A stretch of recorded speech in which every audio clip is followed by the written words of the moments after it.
We are here because we are dedicated to helping the entire CrossFit community. Determined to elevate coaches, box owners, athletes, and everything in between, we believe that this mission will begin right here, right now. While this time and this goal begins with you, our hope is that you take this fire ignited within you and weave it into your own life with the same unrelenting passion to give those you have the privilege of coming in contact with the best hour of their day. Fern, what is your highest placing ever in the Open? In the Open? Correct. Not God, at the games. I have no idea. Honestly, not the slightest clue. In the Open? Well, when you went to regionals, was it through the Open or was it through the old school sectionals? Oh man, I don't remember because there was like a last time I went to regionals 2012, so almost a decade ago, just to date myself. Wow, that's hard to believe. I mean, not quite a decade, but wow, 9 years. It's been 9 years since I've been competitive in the sport of CrossFit. So yeah, it's not just crazy how the Open's been going on for that long. It's crazy how past your prime you are. I mean, I'm still in it, bro. I still do well in the Masters division. You're not a master yet, though. Of course you do well. Well, I guess I'm a master. Masters 35, bro. I know. I was gonna say. I just moved to a new division, actually. Yeah, you're gonna be in the 40 to 44. Do you feel? Like I'm ready to dominate. Do you feel like there's a chance? Let's call it top 200. I don't even know. I have not read the rule book this year. As far Zero as chance. Zero chance. You don't think you make 200? No. There's some fit cats in the 40 to 44, dude. Oh yeah, I mean those are the people. Don't get me wrong. Like I'm as fit as I need to be. I'm not upset about my fitness, but I don't like. There's dudes who are just straight up training for this all day, every day, and I'm not. I'm not gonna lie, and I'm gonna come off as a dick, but it does surprise me the time people put in to train for the Masters. Yeah, I mean, I get it. Most of them, I think, are like. When I really canvass that population, most of them that at least that I've seen are like successful business owners who got nothing else to do. Like they're the boss. They train because they like it, and that's it. And I guess with that being said, it surprises me the amount of time some people train for CrossFit in general. In other words, there's a select few people, the people that make the games, the people that have a chance maybe at winning some money at sanctions. I guess my question is, where do you draw the line? Is it where you're not going to be in the running for money? Is it a step below that and you're able to get some sponsorships through social media and influencer stuff? Or is it just when you want to be your best at, like, I don't, that'd be like third. I don't really know. I think, but my point is, where do you separate that from, hey, this is a really efficient and smart way to get healthy? This is gonna maybe sound like a weird one, but I think it might have something to do with how long people have been doing CrossFit. That's a really good point, right? Because I think the longer you do it, the more you realize, I don't need more, and you kind of have this. You and I mean, look at you. You didn't take time off, but you didn't go balls to the wall in quite some time, and you threw down a 234 Fran. The point is, I think, and you've been training like I have our whole lives, you have that training to lean on. Well, there's also this, Cassie and I were kind of chatting about this the other day, because I got some pretty young pipe hitters in here at the box, and like fit young lads, if you will, and I can still beat them at stuff. Yeah. But I would also argue, so this is where there's a little bit of struggle, not because there's confusion, because it's hard to communicate what I'm about to say. So by the definition of fitness, if I could beat this person at these number of things, then I'm fitter than them. However, I don't think it's a stretch to say that if you've been doing CrossFit for 12 years and you've been trying to do it at like when I say high level, I don't mean like competing at a high level, but like to be proficient at a high level, that you're a specialist in CrossFit. So it's not weird that I could beat somebody who's significantly younger than me, maybe to the tune of 2 decades. But just because I'm a specialist, I know where to go fast, I know when to go fast, I have more skills, I'm more efficient. So yes, by that definition, I'm fitter. But to some degree, like there's anecdotal evidence that would suggest that I'm not fitter. Like I'm not going to beat them in a mile run. I'm not going to back squat more than some of these cats.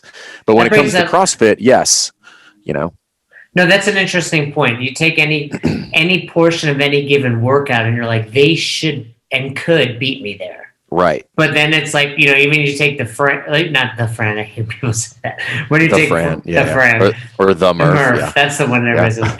But even Murph's a great example. 1 mile run at any point, they're faster. 1 round of 5, 10, 15, they're faster. But even then, so experience. This is a weird one, right? This is why I sometimes struggle with this. This is kind of a weird one because I think last year, and I am not at all at the peak, like this past one in May, I did a 38-minute Murph. That's pretty legit with a vest. It ain't slow is my point. But I know I'm just like on my worst day, I can hold a 20-minute EMOM of Cindy with a vest on. And then at that point, I just got to run 2 9-minute miles, which isn't super fast, but I can make it happen. What really we're saying? You're just like, what we're saying is we fail at the margins of our experiences. That's really what we're taking a long time to say. And you learn. I spoke to Chris Hinshaw, humble brag yesterday, and he'll be a part of Affiliate U and some of the bonus stuff that we put in there.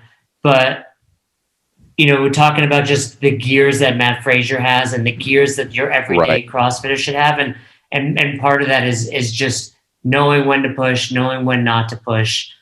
That's that experience. It's just like, I know I'm going to let you burn the first 2 rounds, and then I'm just going to speed up. Yeah, I did that in a workout. I did that in a workout last week. It was 21, 15, 9, 9, 15, 21 of deadlifts and burpees. So it's a 90 of each.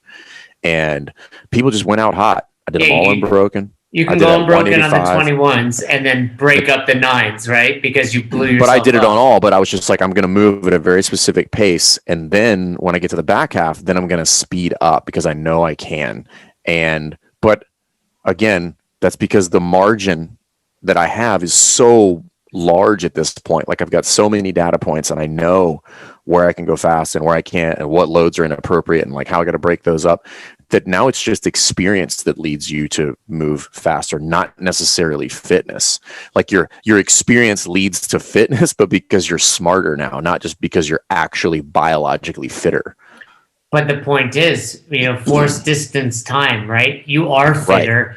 So there's certainly an intellectual, emotional, and educational component to fitness. Right. So and then going back to what I asked about, kind of where's that threshold of how much do you actually need? I mean, today, for example, in the garage, I did 4 sets of 5 hang squat clean thrusters. So squat clean into a thruster, built up a little bit, and then a workout every 2 minutes with a minute rest. 8 thrusters at 115, 8 toes to bar max calorie row, rest a minute. So your score was total calories. Even for me, did I need both? Right? Could I have just done a 4x5?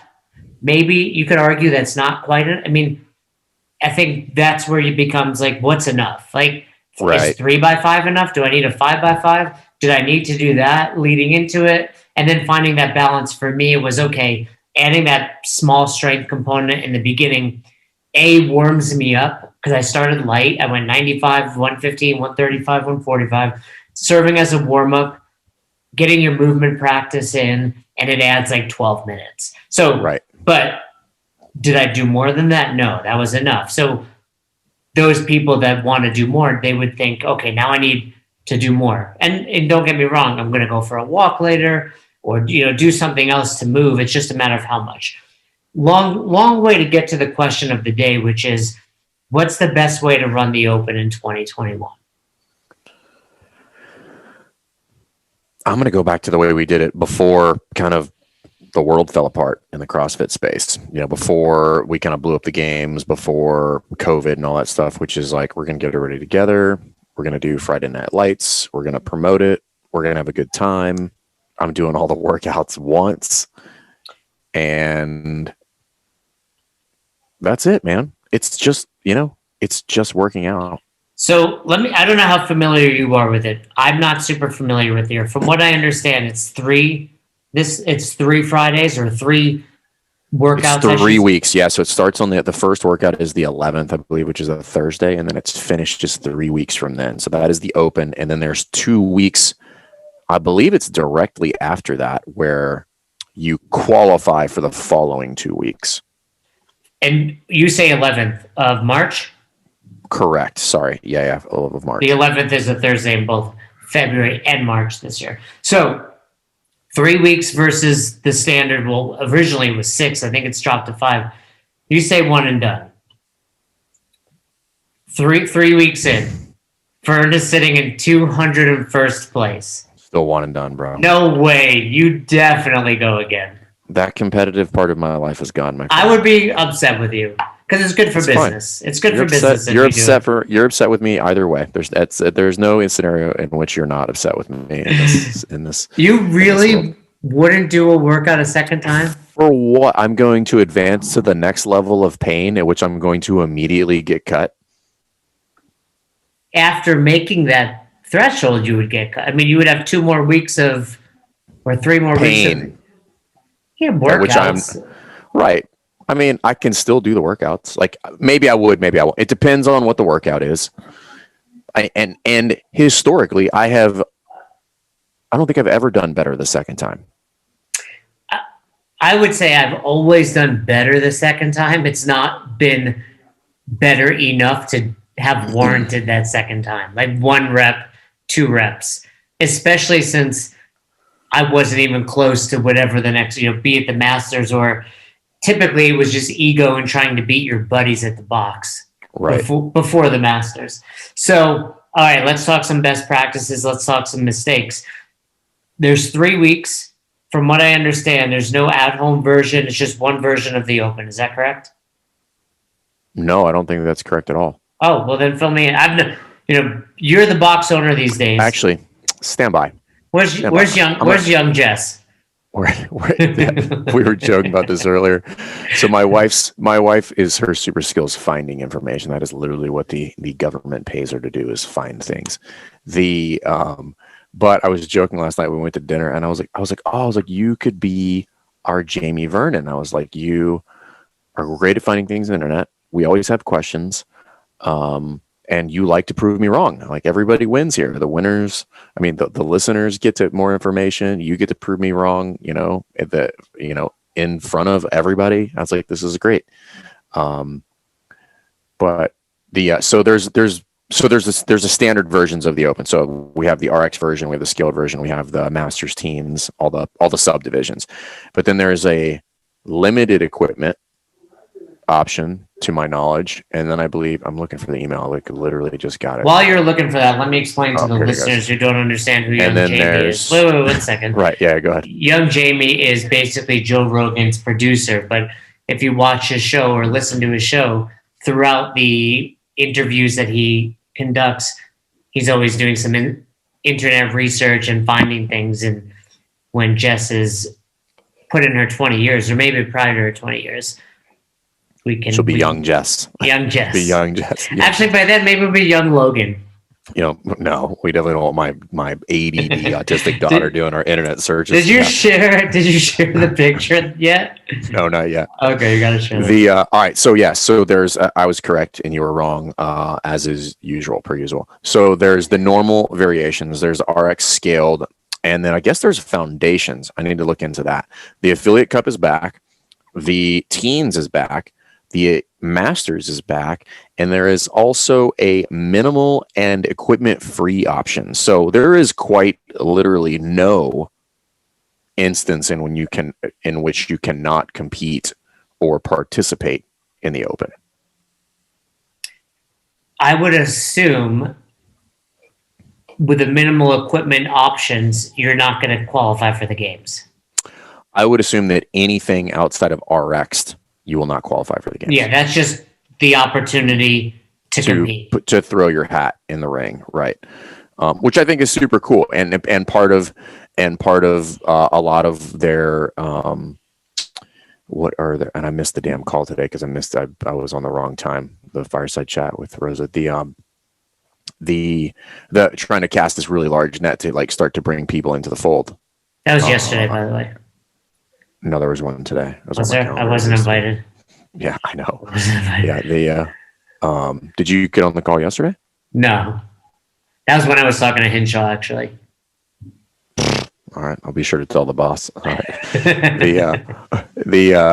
So yeah, that's part of there is to grow kind of the sport in air quotes. You know, obviously a lot of these people are not actually competing, but they are participating, which I think is really cool.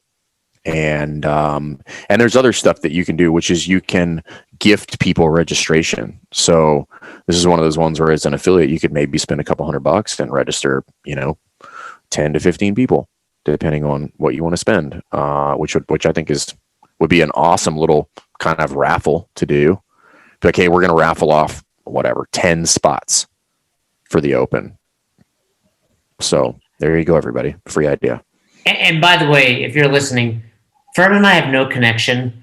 I get at least 2 messages a day asking about contacting HQ for the Open, like this and that. We have no insight. We have no, as you can tell, I didn't even know any of the stuff Fern was saying. So reach out to HQ if you have questions about the Open. Do not reach out to us. So we've discussed basically what the Open is. All of that's great. The equipment variations, the RX, the scales, and what sounds to be the foundations is what's going to happen in the box. Because if you're running it in the box, you're not running the minimal equipment variation. So for 3 weeks, I think you can if you want to. I think if people want to take that option, I think they can, which is the beauty of it. I think that's great, but the point is that that's probably for the people working out at home in the garage gym. Maybe they don't have a rower or whatever the workout comes up. I would assume if you're running it at the box, you're running whatever the workout is for that week. So the verbiage here says for the first time, the Open is also offering an equipment-free option for athletes who cannot access their local gym or prefer to work out from home, but lack the necessary equipment. Athletes may finish the Open with any combination of foundations, scale. That's what I thought, but you would immediately be out of the running. You can finish the Open with any combination of foundations, scaled, prescribed, or equipment-free events, contributing to their score to the CrossFit leaderboard. So advancement is determined by placement on overall CrossFit Games leaderboard, where prescribed events scores are the highest ranking, then scaled, then foundations, and equipment-free scores in descending order. So that is the cool part, which is it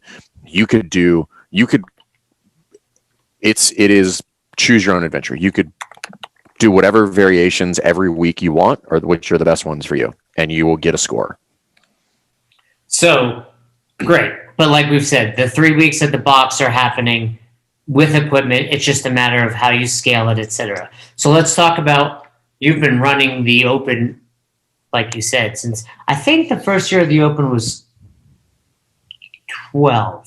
10? No.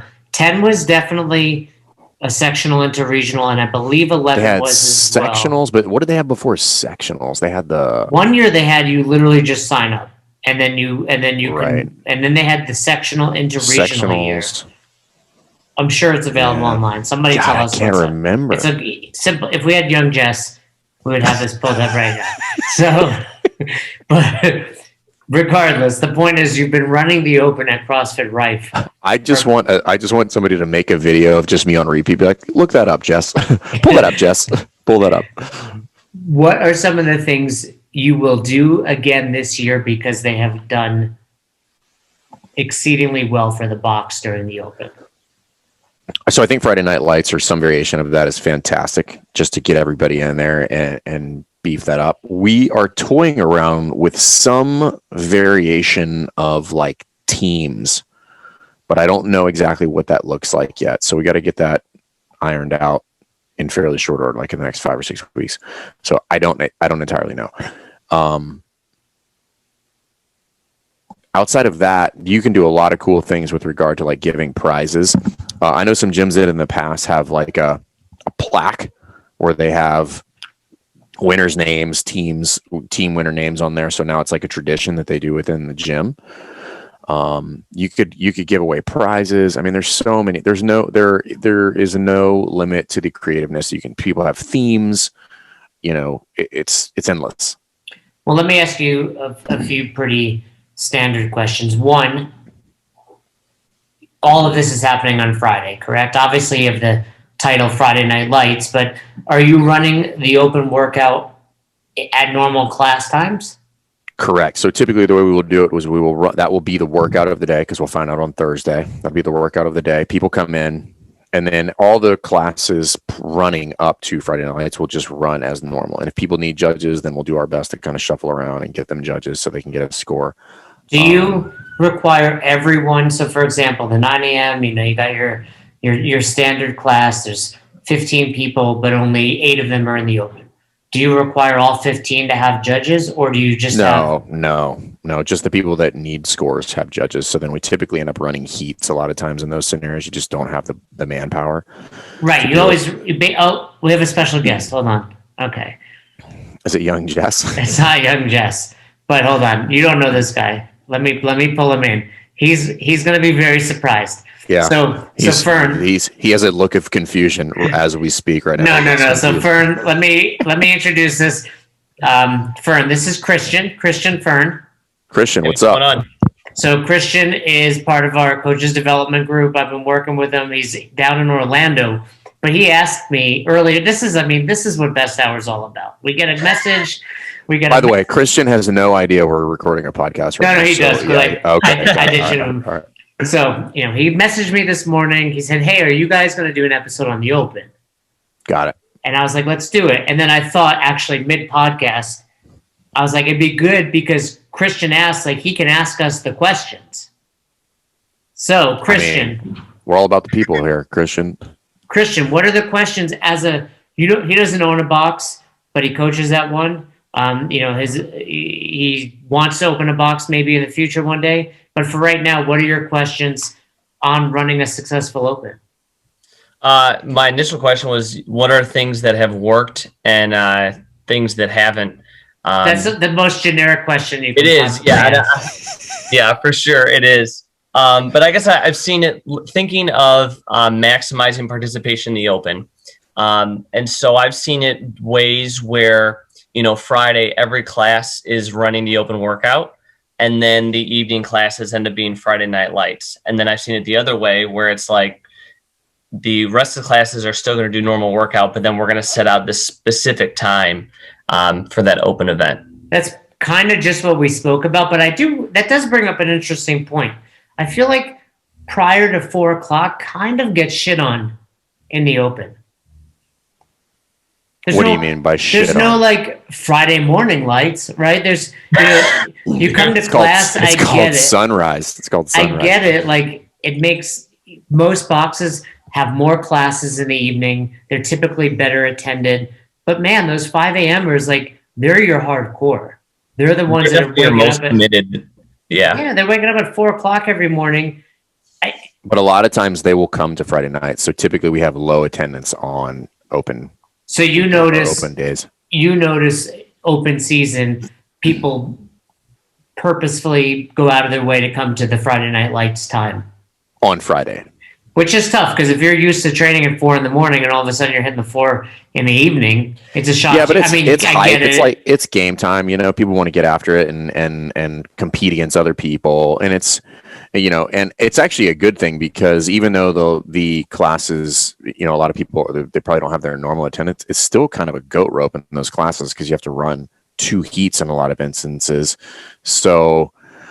It's kind of a mess, and you kind of have to facilitate both because if you say we're only doing it Friday Night Lights, well, maybe somebody who does the 5 or 6 a.m. on a Friday can't do that because they work shift work or they do any number of things or they have kids or a life, quite frankly, then they get shit on. So you kind of have to serve both purposes. However, the rest of the crew's not showing up at 5 a.m. So it's just like, hey, it is what it is. We're going to do the best we can. Give you what you need to have in order to make this happen. Make sure you get a judge, and good luck. Fair enough. Christian, we've discussed already the different variations of the Open this year.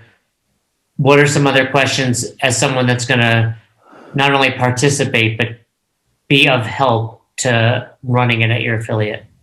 Yeah, for sure. So I'm the head coach at my box, and so I'm Humble going to brag. Give your box a Humble shout out. brag Give your over box here. a shout out here, Christian. What's the name of your box? Sweat Factory. So we've got 3 different locations, and I'm in Daytona Beach, and so I'll be coordinating the whole Open for my box. CNC Sweat Factory. Gotta make you sweat. Sure. So yeah, go ahead. Oh, so I was just going to say, as far as execution, do you like the idea of running it as class by class, or do you like the idea of I'm going to take the whole afternoon and we're going to break it up into various heats, and then we could either have another coach helping with warm-ups or athletes going through separate warm-ups until their heat is ready? I think everybody should do what works for them, and that's pretty much where I always stand. I know that's kind of a milquetoast answer, but the way we have done it, just for the purposes of brevity, is heats, because I don't need an hour for most of these workouts. So it's kind of like, I think we usually cut off class at 4, so the last class is at 3, and then at 4 until we're done is the Open. So we basically keep a 2 to 2.5 hour block open, because people at that point can come in, they can sign up for heat, they can warm up on their own, they can do all that stuff, and then we can run heats every 20 or maybe even faster than that, depending on what the length of the workout is. And that tends to work the best. That way we can just get it done, and that has worked for us. However, I know people that do it way more structured than that. So I know in the past, I like that as well. What I've typically done is put up kind of a pretty generic warm up based on what the workout is, and then go from there. Oftentimes, I mean, you're pretty much taking an hour for 2 heats anyway. I mean, it depends, right? There's typically been like a 20-minute workout in the Open the last couple of years, but then there's also been like an 8. So you're obviously not turning heats over every 8 minutes like it's the CrossFit Games, and you need to make TV time, right? But you might do like Fern said, first heat's at 4, second heat's at 4:20, 4:40. So you got 8 minutes, 12 minutes, find your judge. And oftentimes we'll say, okay, I like to have people hit it, then judge. Because if you have them judge, then hit it, all they're thinking about while they're judging is what they're going to do. Like two biggest pain points of the Open every year: printing out scorecards and getting a judge. Because that comes out at like 8:00 on Thursday. And then you have a 5 a.m. class, and it's like, am I going to go to FedEx at 9 p.m. to print out all these scorecards? You don't have a printer, right? I do, but like sometimes you just want to print out like 100 of them, because like you have these crazy people that want to do a bunch. So we do have like an industrial printer here. So I print out one at home, and then I come in the morning and I just slap it on there and just print out a bunch there. So that's always the biggest pain point. And then the other one is, like every year, like as if I don't know it's coming, kind of like my affiliate fees and my insurance. I'm like, oh my God, I got to pay that. Right. Is remembering that I need tape. Yeah. I don't mean thumb tape. I mean duct tape to put lines on the floor, because Dave's going to have some sort of walking lunge or walking on your hands or some crazy shit like that. At which point collectively every affiliate owner is like, this is the dumbest idea ever. Like I can't even, logistically set up my gym like that. So order, I don't know, 5 rolls of duct tape, white preferably, for your gym. Make it stand out. Yeah, make it stand out, and that way you're done. Do it right now. Go on Amazon, order it. Use the code FERN. Right. Discount on Amazon. It will. Yeah, it will. Yeah, it will. It will make you pay more money. Yeah. But those are 2 pain points, and then the third is also judges. So make as the affiliate owner or the person coaching those classes, you're obligated to judge this next heat. Same lane, right? Don't finish your workout, last rep, go get a drink, go to the bathroom, grab your pre-workout or post-workout, then you're judging. And then you could very easily to coordinate, hey, who worked out here last heat? Right? Then where's so-and-so? Boom. So now you have guarantee, and then of course There are going to be people that want to just have fun and judge multiple heats as well. So they'll By the take way, some spots, but that should be your goal. Easiest judges course in history this year. Did you take it already? Oh, I took it. Yeah. I have to approve all this course. I will say, you guys are both on the East Coast. Last year was my first year hitting part of the Open in Mountain Time. It's cool because the announcement's at 8. I actually hit, I think, 2 of the workouts Thursday at right after the announcement. Oh yeah, that's not a thing. There's people that do it on the East Coast, but it sucks. The West Coast, they found out at 5. You could legit hit that on a Thursday and be home for dinner. Well, there were people when I had the boxes on the East Coast that would come in, start warming up, watch the announcement. Some because they knew they wouldn't have time over the next few days, but mostly because if I do it Thursday, I get extra days of rest before having to do Monday. I'm like, cool. Like we've discussed, you're at 18,000. Doesn't matter right now. Or they're the animal who's going to try it 3-4 times before they're done. Their score matters that much. It does not matter, Christian. It does not matter. That is the point. What other questions do you have for us, Christian? Well, you answered the one with judging. I was going to go there. Do you, I guess, based on the way you described it, you don't require other people other than yourself going through the judges course? No, the only person by the rule book that has to take the judges course is the person who is going to validate the scores. So whoever is validating the scores, usually it's either the head coach or the gym owner. It's just easier for me to do it because that's all in my name in that profile. So I just go to the, and then I need to figure out a system for me that I validate those scores because people get crazy. They're 1 millionth in the. They're 1 million. It's just everybody's joined on this podcast. Katie's joined us, but we're still recording, Katie. They're 1 million. Yeah, they're 1 millionth in the Open, and they're like, "Hey, have you approved my score yet?" And I'm like, "I'll approve it on Monday. Calm down." They're like, "But I just want to make sure you don't forget." And I'm like, "I'm not going to forget. Calm down." Well, that was going to be my question to you, Fern. Do you just wait until Monday evening, 8 p.m., to go through and validate everybody, or are you doing it over the course of the weekend? I'll typically try to do it over the course of the weekend, but sometimes if I'm working a seminar, that's when it throws a wrinkle in for me personally, because then I have to do the Open at the seminar, then there's this added pressure of not looking like a sloth in front of the participants. And then I remember that time I beat you in front of participants at the Open. That was the single arm dumbbell dumbbell. Yep. That was you, me, Todd. And actually that youngster Greg was interning. Now he's on staff. That's right. He did it the next day. We made him judge. That's right. And he worked out really hard. And we're just like, hey, it's no way to make the team by making us all look bad. He made the team. I remember actually because Ross judged him on Sunday. That workout I was winning. I was beating both you and Todd for the majority of it, talking about what we spoke about earlier. I don't know what that means. You were winning. I was ahead. Right. But then you lost. If it would have ended randomly, right, anytime before 17 minutes, I would have won. That's like saying we were gonna win because we were up at halftime and then we lost. So, but remember, we were winning at halftime, right? Yeah. What's that, Christian? I said that's like last year. Noah Olson was winning the CrossFit Games. Right. It was. And then he wasn't. It was no longer. All right, before we wrap up this episode, we've got young Katie on here also. She's gone on mute. Young Katie is our executive. We do have an executive producer. She's just not on for the shows, but you hear her voice on the introduction. She's trying her best to professionalize Fern and myself. Very challenging. That's a tall order. That is a tall order.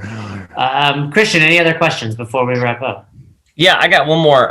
What kind of stuff do you guys do? Any stuff outside of the actual Open workouts themselves? So, you hear sometimes people who follow Two Brain do the intramural Open. What's Two Brain? Is that some sort of thing?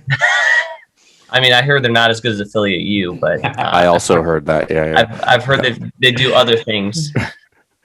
They do Spirit of the Games and other different awards, not performance based. So, do you guys do anything like that? I feel like I have no recollection of the games for some reason because of the last 2 years, the Open. I know it seems like it was 3 years It ago. was almost last 2 one. years ago since we did the last one. Really?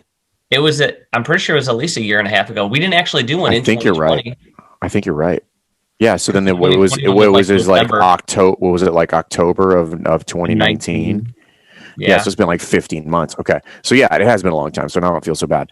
No, I like that kind of stuff. Like what Nicole Carroll, has like the spirit or the fire in the gut type deal, which is like somebody who just tries really hard and give them an award. So I'm down for all that stuff. That is like a real big community builder. So it's a really sweet little retention tool. And it's just cool. Just watching people like, that just who deserve it because they really stepped outside, their element to like work their ass off and do it in front of other people. I think that stuff's cool. Yeah, and that could be someone that just had an incredible performance, or it could be the person that showed up at 5 a.m. to help you tape the floors and stuck around to judge. Like Fern spoke about a little bit earlier, you can do teams, right? So everybody has a team to be on. So then, 3 weeks is, I think, ideal too, because you can keep the energy for those 3 weeks. 5 weeks starts to drag on. 3 weeks, it's like week 1, you're gung ho. It's like a 3-round workout. Like I think that's the best change they've ever made is 3 weeks. I mean, unfortunately for me, I usually start to heat up around weeks 3, 4, and 5. Right. So yeah, meaning he starts to like legitimately warm up and can touch his toes because he's the world's most inflexible fucking yoga person. Have I told you my Dave Castro CrossFit Open story? No. So whatever the second year, 7 minutes of burpees. Okay. I was running regionals at the time, and we would have a regional meeting at Rogue in Ohio. And it was like right after, it was like midweek. So we hit the first workout of the Open, 7 minutes of burpees. Worldwide, I was like in the top 20. I think I hit 121 that year. And I go, so we're at this meeting, taking a pee in the bathroom, and Castro's there, and he looks at me, he's like, hey, you did pretty well in the Open, or the first workout or something, and I'm peeing, and I go, and I like continue to talk, and I turn around, I realized he was gone.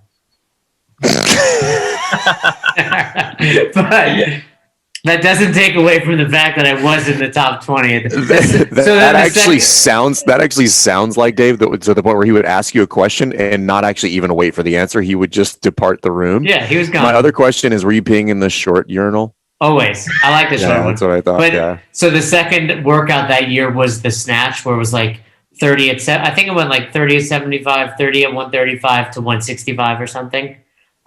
And then it went higher than that. I just did not get that far.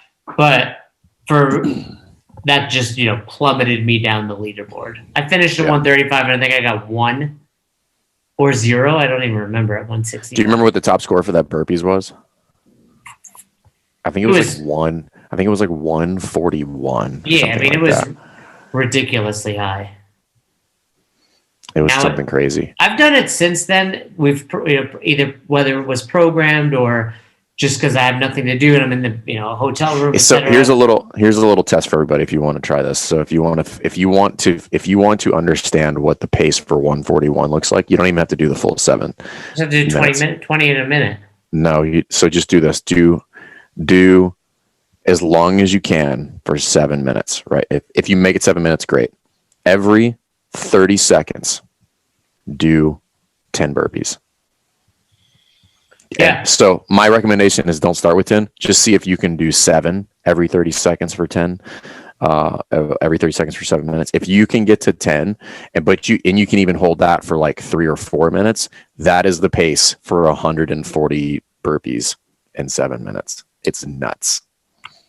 That's a phenomenal workout, though, just for someone to do, because it's a great way to see progress. Like you said, 7, that might be a lot for people. If that's a lot, do 5 every 30 seconds. And then when you can do that for 7 minutes, cool. Now do 6 the next time. Now do, 7 well, the next time. Just doing the first 30 seconds is eye-opening. You're like, holy shit, this is fast.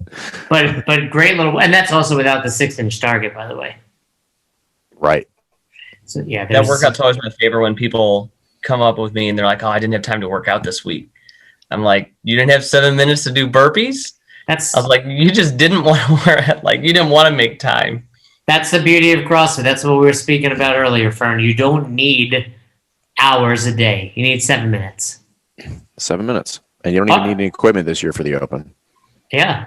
Which version are you going to do? Zero excuses. You're going to do RX? I was talking to Christian. Easiest. Oh. You're going to go RX this year, Christian? Or are you going to do, there's a scaled version and there's a foundations. No, I'll do RX. You say that now. I've done every workout RX for the past, I don't know, few years. So I don't think there's anything that's going to pop up. Now I'm curious. What age group do the workouts change? Because it's not an age group I'm in now. I don't think it's till 55s. Okay, so I got like another 15 years. Got it. Yeah, 55s, I believe, is where the loads get lighter and the more complex gymnastic movements get scaled. Yeah. So I'm getting there. Those guys are still animals, though. Like, isn't Dave Hippensteel up there? That dude is in the highest age category, I think, which is 60 plus. I think it's 60 to 65, yeah. And he's or 60 plus. Pretty much aged out of that group, but he still wins. I like that dude. Is he the one with the long hair? Yeah, he's the only Masters athlete I know outside of the people like Spieler that came up kind of at the same time as us. But he's like long hair, fit. He's a dentist. I know that about him. So it's pretty cool. And I love his last name, Hippensteel. Every year, I don't know what the occasion is, but I've seen past couple of years, him and his kids will do synchronized muscle ups. That's badass. And like a couple generations doing it, and I just think that's nuts. That's awesome. That's what this thing does. I mean, and if you think about it, the youngest he could have started was probably around 50, and I would wager that he didn't. I would wager he probably found it around 55, 56. I'm sure. Let's get him on the podcast. Well, I'm sure we can get him on, but. I would wager, that's the point. I mean, the people that are starting it now, even our age, we started in our 30s. When we're 60, we're going to have 30 years of experience there. But I'm not doing the scaled version. But I want to grow up and be Dave Hippensteel. Yeah, one day. One day he's my height, though. You're a little too tall. All right. Well, Christian, thanks for popping on. Yeah, for sure. Thanks. That was, I just want to throw this out there. I shot you a message and you immediately popped on, which means you have nothing better to do. I'm actually. Oh, now his internet's frozen. Now all of a sudden his internet freezes. I'm so busy. I'm doing other things. It's got a lot of stuff going on.